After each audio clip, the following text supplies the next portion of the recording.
Hello everyone, welcome back to my channel code push. तो जैसे कि आपको पता है कि हमारी जावा डीएसए की सीरीज़ चल रही है, राइट। तो अभी हमने रिसेंटली जो टॉपिक कवर किया था that is binary search on answers, है ना। तो उसके बेस पर हमने एक लीड कोड का क्वेश्चन भी सॉल्व किया था that is Koko eating bananas, है ना। तो एक और लीड कोड का क्वेश्चन हम आज उसी टॉपिक के ऊपर कवर करेंगे that is split array largest sum. ठीक है, इसकी स्टेटमेंट देख लेते हैं।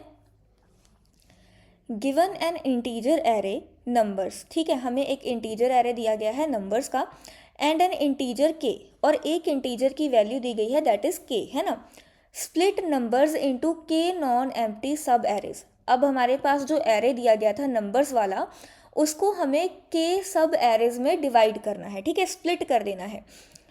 तो हमें इंटीजर के दिया गया है, जितनी के की वैल्यू होगी उतने ही नंबर ऑफ एरेज में हमें हमारे जो मेन नंबर्स का एरे है उसको स्प्लिट करना है, right. Such that the largest sum of any subarray is minimized, ठीक है, यानी कि जो लार्जेस्ट सम है सारे सब एरेज का वो क्या हो जाए, मिनिमाइज हो जाए। अब इसका क्या मतलब है, ठीक है, इसको हम देखते हैं। Return the minimized largest sum of the split, ठीक है। अब स्प्लिट का लार्जेस्ट सम हमें निकालना है लेकिन दैट इज मिनिमाइज, जो कि मिनिमाइज्ड हो। अब इसका क्या मतलब है, अब मैं आपको बताती हूँ। जैसे हमारे पास यहाँ पर एक एग्जाम्पल है, ये मेरे पास एरे है, ठीक है, और इंटीजर के की वैल्यू मेरे पास है 2, यानी कि मुझे 2 एरेज में स्प्लिट करना है। तो अब इसको हम 4 अलग अलग तरीक़ों से स्प्लिट कर सकते हैं, ठीक है। पहला क्या हो सकता है कि भाई 7 अलग रहे, है ना, और जो बाकी के हैं जैसे कि 2, 5, 10 एंड 8, ठीक है, ये अलग रहेगा। उसके बाद क्या हो सकता है कि 7 और 2 अलग रहेंगे, राइट, और हमारे पास 5, 10 एंड 8 जो है वो अलग रहेंगे, ठीक है। फिर उसके बाद तीसरा हमारे पास क्या तरीका है, 7, 2 एंड 5 एक साथ रहेंगे और हमारे पास 10 और 8 अलग रहेंगे, ठीक है। फिर हमारे पास फोर्थ है, ठीक है, जिसमें हमारे पास क्या होगा, 7, 2, 5 एंड 10 हमारे पास अलग रहेंगे और 8 हमारे पास अलग रहेगा, ठीक है। सो ये 4 तरीके हैं जिससे हम हमारे एरे को 2 एरेज में स्प्लिट कर सकते हैं, राइट। अब अगर हम यहाँ पर देखें, है ना, अब इसका जो सम है, फर्स्ट एरे का सम तो 7 है, सेकेंड एरे का क्या सम है, 2 + 5 7, 7 + 8 15, 15 + 10 25, ठीक है। अब इन दोनों में से मैक्सिमम कौन सा है, 25, राइट। अब इन दोनों का क्या सम है, 7 और 2 का सम क्या है हमारे पास, 9, यानी कि फर्स्ट जो सब एरे है उसका सम है 9। सेकंड सब एरे का क्या सम है, 5 + 8 13, 13 + 10 23, इनमें से मैक्सिमम कौन है, 23, राइट। अब अगर हम यहाँ की बात करें, ठीक है, 7 + 2 9, 9 + 5 14, और इसका हमारे पास है 18, ठीक है, और इनमें से मैक्सिमम कौन है, 18, है ना। फिर अगर इसके बाद हम बात करें, 7 + 2 9, 9 + 5 14, 14 + 10 24 एंड एक है हमारे पास 8, और इसमें से मैक्सिमम कौन है, 24, है ना। अब हमने यहाँ पर क्या किया, एरे को 2 सब एरे में स्प्लिट कर दिया, फिर उसमें से मैक्सिमम निकाला, हम यही करना चाहते हैं, ठीक है। और ये जो हमने मैक्सिमम निकाले हैं इनमें से सबसे मिनिमाइज्ड कौन सा है, सबसे मिनिमाइज्ड है 18, तो यानी कि हमारा जो आंसर है वो है 18, है ना। तो इसका यही मतलब है, return the minimized largest sum of the split. पहले स्प्लिट करो, उसमें से लार्जेस्ट सम निकालो, ठीक है, जितनी बार भी हमने स्प्लिट किया उनमें से सबसे लार्जेस्ट सम निकाला, फिर इन लार्जेस्ट सम में से जो सबसे मिनिमाइज्ड है उसको हमने रिटर्न कर देना है। तो मिनिमाइज्ड कौन सा है इसमें से, 18, तो इसको हमने रिटर्न करना है। So this is the problem that we have to solve via code, right. So I hope ये चीज़ आपको समझ में आ गई है, स्टेटमेंट आपको समझ में आ गई है ना। एक्सप्लेनेशन में भी हमें देखो, ये देखो आउटपुट हमारी क्या है, 18 है। एक्सप्लेनेशन में भी हमारे पास यही है कि there are 4 ways to split numbers into 2 subarrays, ठीक है।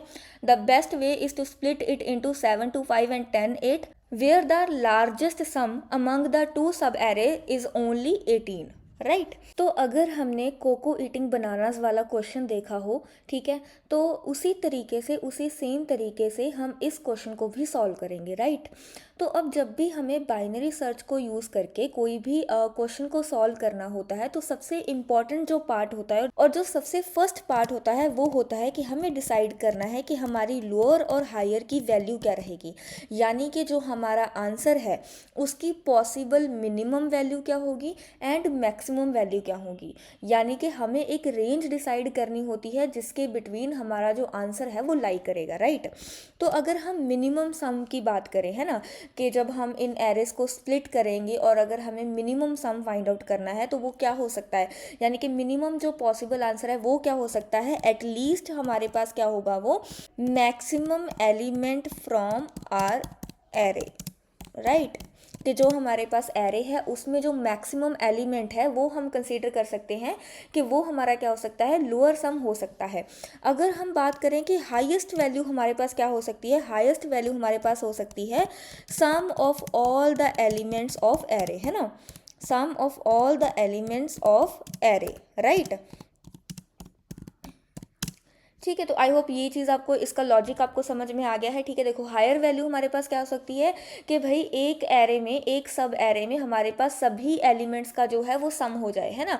तो वो हो सकता है कि भाई हमारे पास जो मैक्सिमम जो वैल्यू होती है वो क्या हो सकती है कि सारे के सारे एलिमेंट्स का ही जो सम हो जाए, है ना। अब लोअर में क्या होगा कि भाई एक टाइम पर एक एरे में एक ही जो है वो वैल्यू हो, ठीक है। अगर ऐसा होता है कि एक ही वैल्यू होगी तो जो मैक्सिमम अमाउंट है हम उसको कंसीडर कर सकते हैं, राइट, कि एटलीस्ट मैक्सिमम एलिमेंट जो है वो एरे का वो हमारे पास लोअर में जाएगा। ठीक है, तो ये हमने लोअर एंड हायर डिसाइड कर लिया है। ठीक है, अब हमारे पास लोअर एंड हायर की वैल्यू आ चुकी है, तो अब हम यहाँ पर वेरिएबल्स ले लेते हैं, ठीक है, लोअर और हायर के लिए। ठीक है, मैंने दो वेरिएबल्स ले लिए हैं, ठीक है, इंट लो, ठीक है, दूसरा हमारे पास क्या होगा, इंट हाई, राइट। अब देखो, अब हमें क्या करना है कि ये हमारे, हम मान लो कि हमारे पास एरे है, ठीक है, एक सब हमने यहाँ पर एक एरे ले लिया, ठीक है, जिसमें हमने लार्जेस्ट जो सम है वो निकालना है, ठीक है, मिनिमाइज्ड लार्जेस्ट सम। तो अब यहाँ पर हमने क्या करना है, एक एरे ले लेना है इंट का, ठीक है, जिसकी वैल्यू हम क्या करेंगे, जो हमारे एग्जाम्पल में है वही सेम वैल्यूज़ हम ले लेंगे, ठीक है। तो ये मैंने हमारा एरे बना लिया है, ठीक है। तो अब हमारे पास लोअर और हायर हो चुका है। अब देखो लोअर में मुझे क्या डालना है, जो इस एरे की मैक्सिमम वैल्यू है ना। तो अब हम यहाँ पर क्या करेंगे, हम यूज़ करेंगे फॉर लूप, ठीक है, एनहांस्ड फॉर लूप हम यूज़ करेंगे। अब मैं एक एक नंबर को कंपेयर करूँगी, ठीक है, और उसमें से मैक्सिमम नंबर जो होगा उसको मैं क्या करूँगी, इस लोअर में, ठीक है, असाइन करवा दूंगी। अब मैं यहाँ पर क्या करूँगी, अब मैं मैथ लाइब्रेरी को यूज़ करूँगी, ठीक है।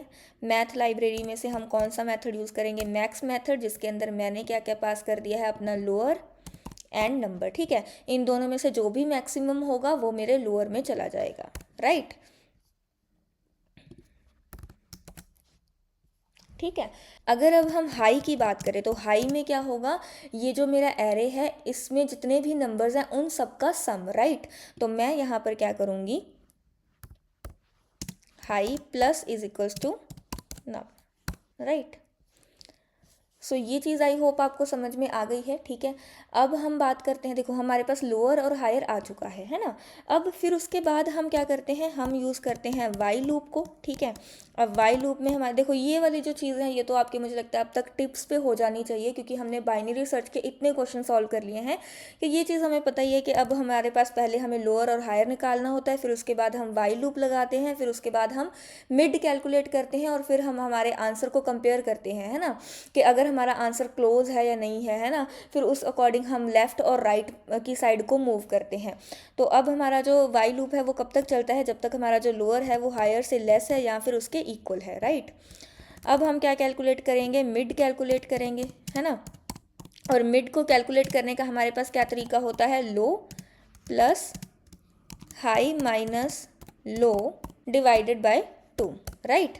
तो अब हम यहाँ पर देखें अगर हमारे पास क्या होगा, है ना, ये जो हमारा एरे है इसमें जो लो की वैल्यू है ना, वो कितनी आएगी। अब इसमें से मैक्सिमम वैल्यू क्या है 10, तो यानी कि लो की वैल्यू आएगी 10, है ना, एंड हाई की जो वैल्यू है वो क्या आएगी, वो हमने ली है कि सारे जो जितने भी एलिमेंट्स हैं उनका सम। ठीक है, राइट नाउ अब हमारे पास इन सब एलिमेंट्स का सम क्या होगा, 7 + 2 9, 9 + 5 14, 14 + 10 24, 24 एंड 8 यानी कि 32, राइट। अब अगर हम मिड कैलकुलेट करें तो मिड की हमारे पास वैल्यू क्या आएगी, राइट, है ना। अब तो क्या आएगी हमारे पास 10, है ना, प्लस हमारे पास क्या है हाई माइनस लो, 32 - 10 यानी कि 22, 22 डिवाइडेड बाई 2 यानी कि 11, एंड हमारा जो मिड है वो क्या आ जाता है 21 आ जाता है। ठीक है, तो अब हमें राइट मिड के राइट साइड मूव करना है या लेफ़्ट साइड मूव करना है, ये किस पे डिपेंड करता है, ये हमारे मिड के ऊपर डिपेंड करता है ना। अब देखो हमारी जो के की वैल्यू है, अब यहाँ पर हम ले लेते हैं कि हमें क्वेश्चन में दिया गया है कि के की जो वैल्यू है वो है 2। ठीक है, तो अब मान लेते हैं कि जितने भी हम हमारे एरे के सब एरेज बनाएंगे, ठीक है, हम मान लेते हैं कि जो उनका सम है वो या तो 21 होगा या उससे लेस होगा, राइट, बट उससे ज़्यादा नहीं होगा। तो इस केस में हमें पहले ये देखना है कि अगर हम ये चीज़ें करते हैं तो क्या के सब एरेज बन पाते हैं या नहीं बन पाते हैं। ठीक है, तो सबसे पहले इस चीज़ को हमने चेक करना है। तो अब अगर हम यहाँ पर बात करें, ठीक है, देखो हमारा जो एरे है वो क्या है, रुको हम यहाँ पर ना इसको पहले रफ में सॉल्व करेंगे, फिर उसके बाद हम कोड की तरफ मूव करेंगे, राइट। देखो अब हमारा जो एरे है वो है कुछ इस तरीके से, राइट। हम अब इस एरे के थ्रू लूप चलाएंगे। ठीक है, देखो सबसे पहले हमें क्या करना है, करंट सम का ट्रैक रखना है। ठीक है, कि भाई जो हम इन एलिमेंट्स को ऐड कर रहे हैं उनका क्या सम है।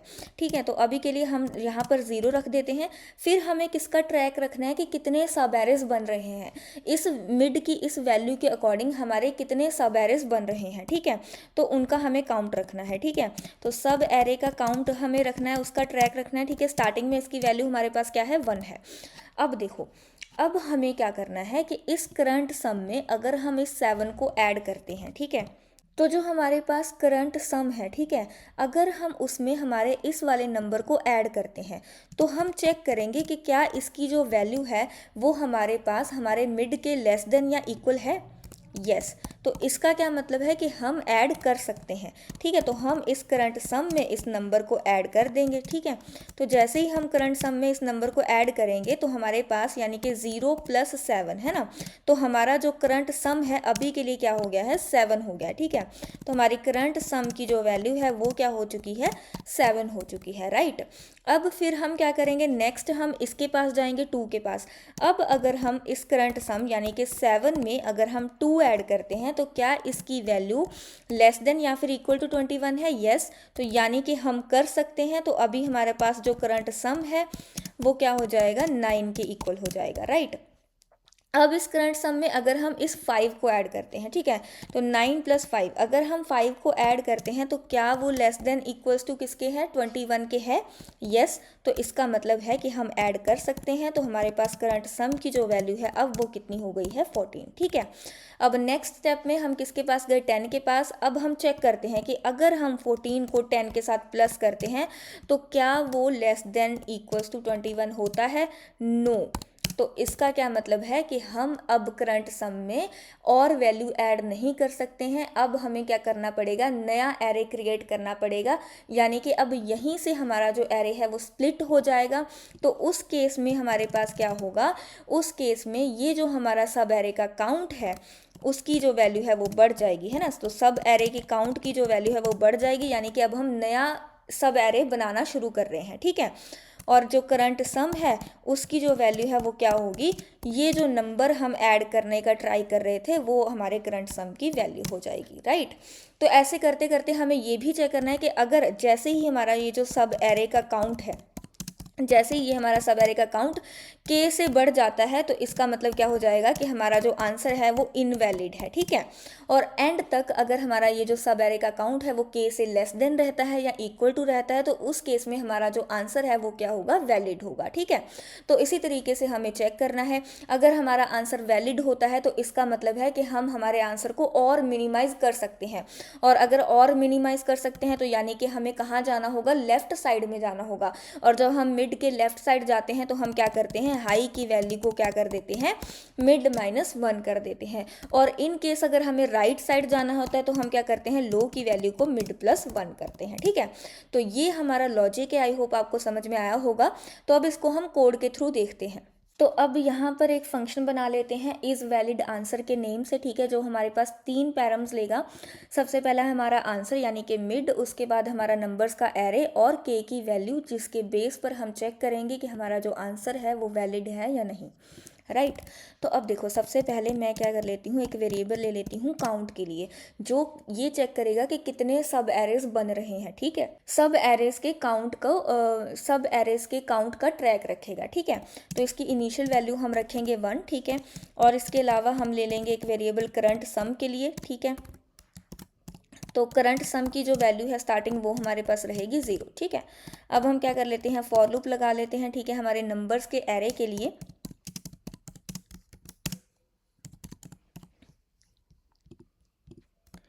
तो अब देखो, अब हमें यहाँ पर क्या चेक लगाना है कि अगर हमारा जो करंट सम है ना, इसके अंदर अब अगर हम नया नंबर ऐड करेंगे, अगर उसकी जो वैल्यू है वो हमारे आंसर से लेस देन या इक्वल है ना, तभी उसी केस में हम क्या करेंगे, इस करंट सम में और वैल्यू को ऐड करेंगे, है ना।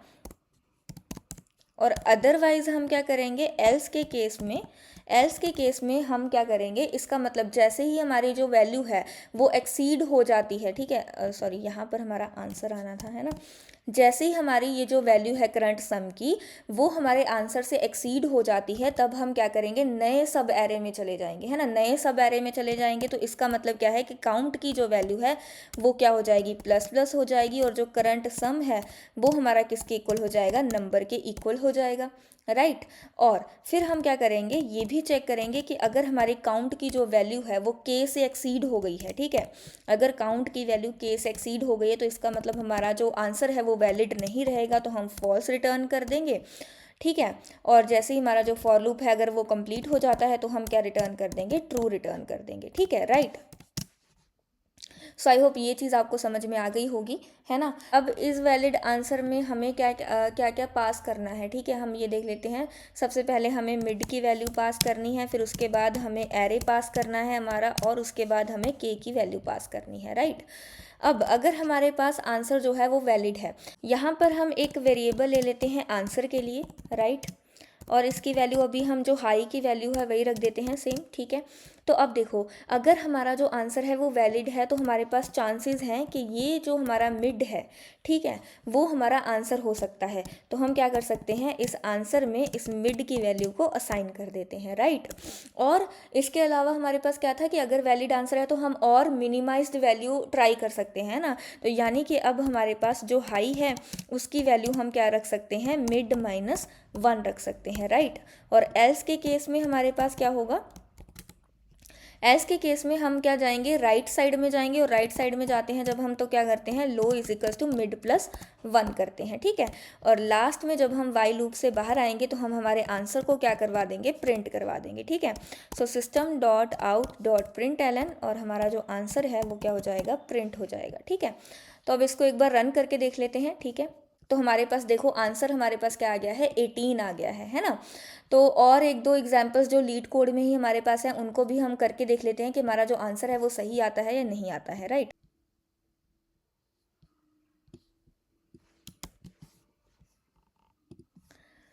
अब हमारे पास ये चीज़ है, ठीक है, कि हमारे पास ये एरे दिया गया है और के की वैल्यू हमारे पास 2 है, तो आउटपुट हमारे पास क्या आना चाहिए, 9 आना चाहिए, ठीक है। इसको भी हम चेक कर लेते हैं, ठीक है। हमारे नंबर को हम क्या कर देते हैं, रिप्लेस, और के की वैल्यू तो सेम है 2 ही, ठीक है। तो हमारा जो आंसर है वो बिल्कुल करेक्ट आया है 9, ठीक है। सो आई होप ये चीज़ आपको समझ में आई होगी, ठीक है। So that's it for the day. अगर आपको कोई भी डाउट होता है तो आप कमेंट सेक्शन में पूछ सकते हैं, ठीक है।